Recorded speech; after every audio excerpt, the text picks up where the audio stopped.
قبول اللهم صل على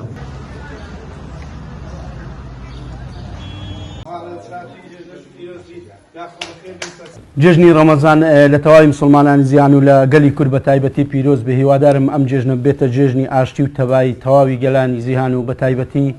گەلی کورد کە لە ئێستادا گەلی کورد بە عقارێکی خراپدا ئەڕوات و هیوادارم لەم جێژنە تەواییەکی تەواو بگەڕێتەوە بۆ تەواوی هەرێمی کوردستان و حیزب سیاسیەکان لەسەر مێزی گفتوگۆ و کێشەکانیان چارەسەر بکەن و هیوادارم لە جێژنەی داهاتووشدا ئەم وڵاتە بەرەو ئارامی و سەقامگیری زیاتر بڕوە هیوادارم کۆتا جێژنی زاڵم و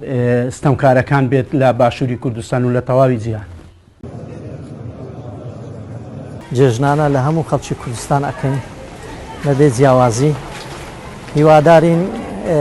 چۆن ئێستا خەڵک خۆشی دەرەبڕن بە بۆنەی جێژن لە سیاسیەکانیش ناکۆچەکانی خۆیان وەلا بنێن لاپەڕەیەکی نوێی هەڵدەنەوە بەڕاستی خەڵک زۆر شەکە توماندیە خەڵک زۆر بێزارە هەموو هیوایەتەکانی زۆر بچووک بووینەوە یعنی شتێک نەمایە بە ناوی خاک و وڵات و نیشتیمان داوا ئەەکەین کە لایەنە سیاسیەکان فۆرمەکی دیکە فۆرمی سیاست پێشکەش بە کۆمەلگا بکەن ئەو دم و چاوانێک کە ئێستا نابوتن لە پێشساوی خەڵکی وا بکەنێ جارێکی دیکە شیرن ببنەوە لە پێشساوی خەڵکی بەڕاستی خەڵک بێتاقەت بووە شەکە توماندووە ئیتر بەسە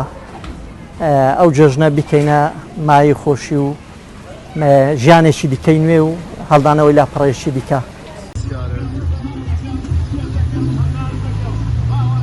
بەتاکید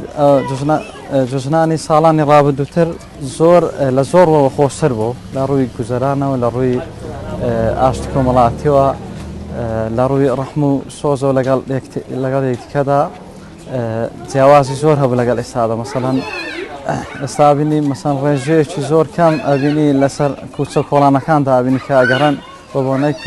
جژنە پیرۆزەوە بەڵام لە ڕابردوودا